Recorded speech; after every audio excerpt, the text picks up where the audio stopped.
Welcome back, everybody, to another episode of Talking with Heroes, broadcasting and reporting from Afghanistan on TalkingWithHeroes.com, our online news site. Thank you for your service.us. I am Bob Calvert, your host. Ted is behind the camera. And just a few minutes ago, we heard from some of the soldiers here from Fort Drum Army Base with the 10th Cab Task Force Falcon aid station.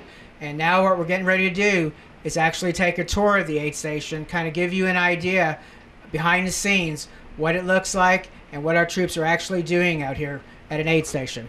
And so to narrate, why don't you introduce yourself again? I'm Sergeant James West. I'm the senior medic here at the aid station.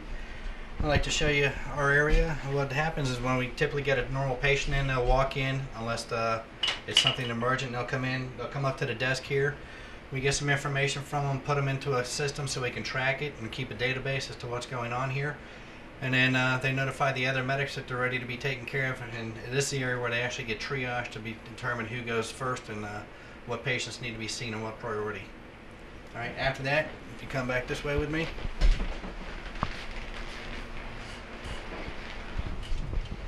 Alright, this is where most of the screening and actual hands-on treatment will be taken care of.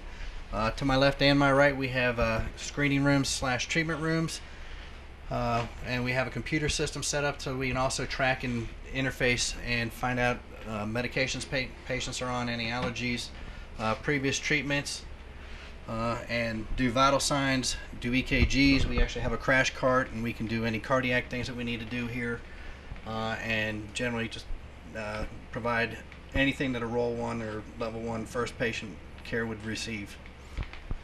We also have the ability to do normal physicals and things like that, so we have the ability to draw blood, give immunizations, and we can constantly give immunizations and make sure that the soldiers have the best and most up-to-date things that they need to have. We got another treatment room back here.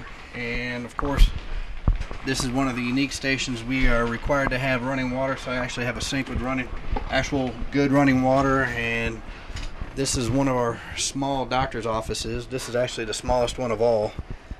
So if he has a patient that doesn't need anything special taken care of, the doctor can sit him down in a chair, talk to him, and do what he needs to do for him right here. Otherwise, he's taken care of in the exam / treatment rooms. Why don't you go inside here so you can film the view. All right. Once again, another one of our treatment rooms, and for cardiac, so we also have AEDs. Once again, a computer system, and all the supplies you could possibly need to take care of patients, to starting IVs, stopping bleeding, anything that they would need to do to provide any life-saving measures.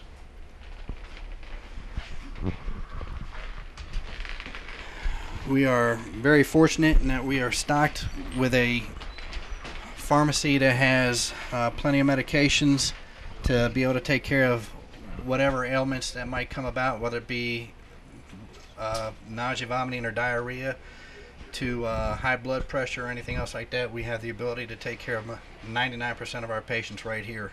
So that's your pharmacy back in here? That is our pharmacy, yes, sir. Do you want to go in there? Oh, no, we can. It's another small room. Okay. There's not much to it, but we stock our shelves and we constantly are. Do you get a lot of dehydration because of the heat? No, we don't. Really? We have there's plenty of bottled water around here, and soldiers are taught to drink plenty of water, so we rarely see dehydration. Good. That's great. All right.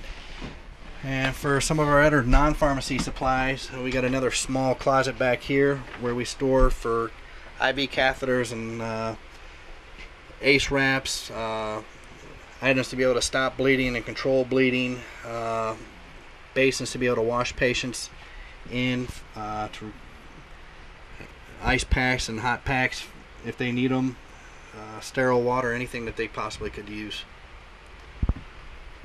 One of the unique things about us is that we do have a hearing booth here. So because we do flight physicals for all our aviators, they're required to have a hearing test, and that's what this booth is right here. We actually can give a hearing test to the soldiers who require it once a year, and we can do some vision checks on them too with the Armed Forces Visual Tester, another small machine that we have in here. So it allows us to be able to take care of all our aviators appropriately and to ensure that they are fit to fight and are doing the right thing. Got our break room that you guys saw earlier where we were in, and then the doctor's main offices are over here.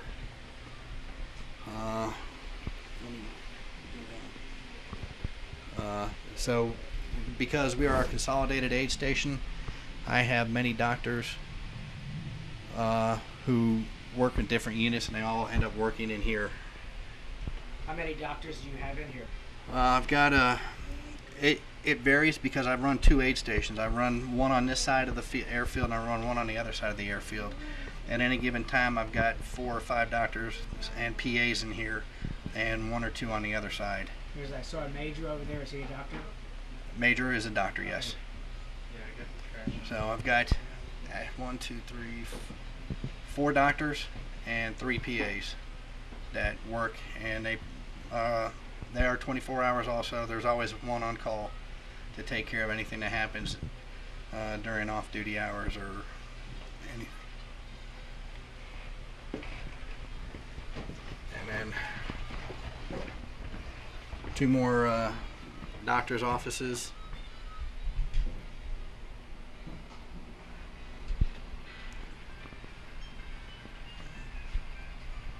And then of course the platoon leader and myself share an office back here, and this is where we do our administrative work. And that's pretty much the tour of the whole aid station. You'll need some aid here pretty soon if you trip. Yes, sir. Great.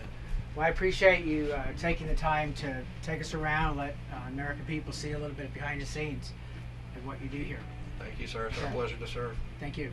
Do you want to go ahead and say hi to family and friends again? Hello, hon. I'll be home soon. Okay, great. Thank you very much, and thank you for your service to our country. Thank you, 17 years serving.